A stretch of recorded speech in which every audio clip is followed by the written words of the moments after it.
Let's talk injury replacements for Pete Alonso and Yordan Alvarez. Up next on Fantasy Baseball Today in 5.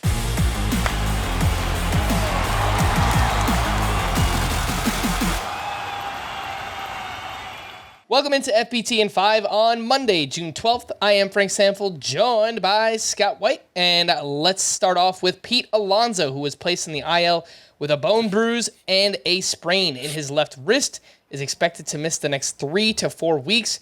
Vinny Pasquantino also went on the IL, so we do need some first base replacements, Scott. I know one of your sleeper hitters for this week was Nick Pratto. Nolan Jones is somebody who has emerged recently, hit another massive home run on Sunday. And then 3 of the most added first basemen right now, Lamont Wade, Luke Raley, Owen Miller. So lots of names there, Scott. How are you sorting through those first base replacements? Well, even though Nick Pratto is one of my 10 sleeper hitters for this week, he's probably the one, if we're talking beyond this week, that I'm least confident in of those you just named. Bad exit velocities, high strikeout rate. He's not really a long-term choice, is Pratto. I think if Lamont Wade's out there in your league, it's a really easy call. He's been reaching base at better than a 400 clip for basically all season. Typically bats leadoff for the Giants. Starts some against lefties. He said some against lefties too, but plays enough that I wouldn't worry so much about that. And his home run rate, I actually ran the numbers at one point last week. Over the last 3 years, Lamont Wade has homered, talking per plate appearance, at a similar rate to Luis Roberts. So, he's not just like an empty OBP guy. He's one of the most under-rostered hitters in fantasy.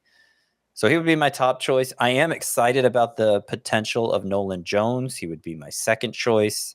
He plays in Colorado, which comes with a lot of advantages. He's delivering high-end exit velocities like an elite power hitter. He's already hit 2 home runs more than 470 feet. Only player in Major League Baseball to do that this year. He's even stolen 4 bases since he's been up.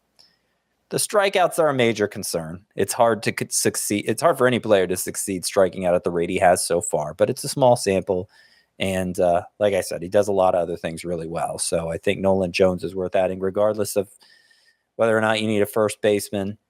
These others, I'm not as high on. Ryan Noda walks a lot and has some power, but I don't think the overall upside's that high. Owen Miller, he just seems like a player who's streaking right now, but not somebody you can rely on long-term. Luke Raley has power and speed for the Rays, but he starts so inconsistently. I think you'd have to leave him for deeper leagues. And speaking on Luke Raley, the Rays have 7 games this week, but also 3 lefties on the schedule. So I would expect Raley to sit in those games, which again, it limits his upside. Yordan Alvarez was also placed on the IL this weekend with right oblique discomfort, and some outfielders that are in your sleeper hitters article for this week: Marcell Ozuna, Adam Duvall, and Eddie Rosario. And then some, I would call them interesting names in deeper leagues, Scott. 5 outfielder leagues: Leody Taveras, Kerry Carpenter, Will Brennan, Dylan Carlson, Tommy Pham, and Michael A. Taylor. Do you have, let's say, 3 that you're interested in from that group? From that deeper league group? Yep.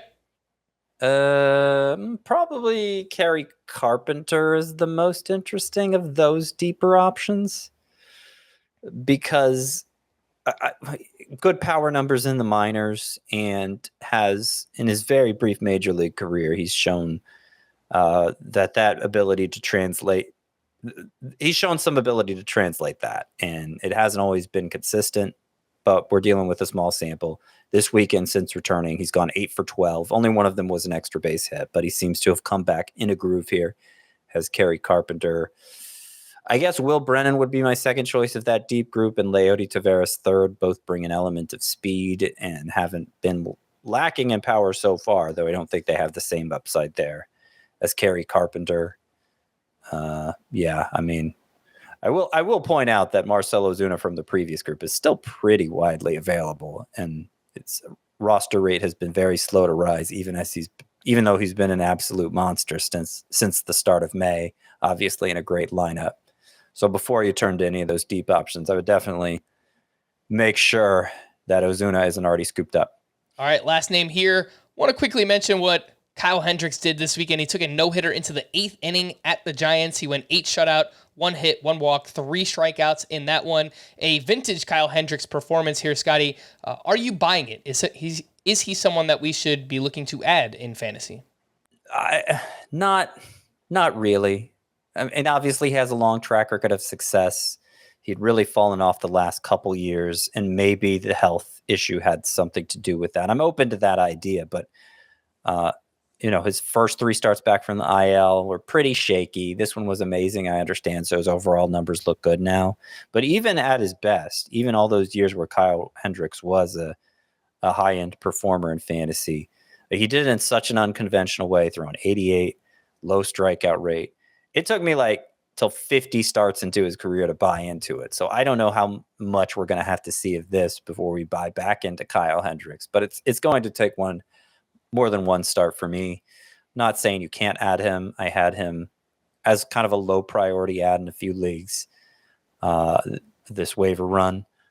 But it's not something I'm necessarily dying to do. All right. For more extensive fantasy baseball coverage, listen to the Fantasy Baseball Today podcast on Spotify, Apple Podcasts, the Audacy app, or anywhere else podcasts are found. Thanks for listening to Fantasy Baseball Today in 5, and we'll be back again tomorrow. Bye-bye.